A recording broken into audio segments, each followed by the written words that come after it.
Let's say you developed a blind spot around your need for independence. Maybe when you were a child, any steps you took towards asserting your independence and becoming a separate person.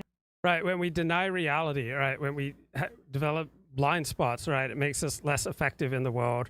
And we then have to evolve defense mechanisms to handle our blind spots. From your parents felt very threatening to them. And so they would tend to subtly reject you in the areas where you were trying to differentiate from them.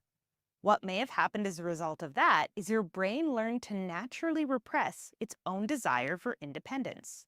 Right. So we naturally repress all sorts of obvious truths about the world around us to fit in with the people who are most important to us. And then this repression of obvious truths, this denial, comes at a price. So as you grew up, you didn't naturally learn about setting boundaries and differentiating what you want from what other people want. It's an area that you just don't think to check in on.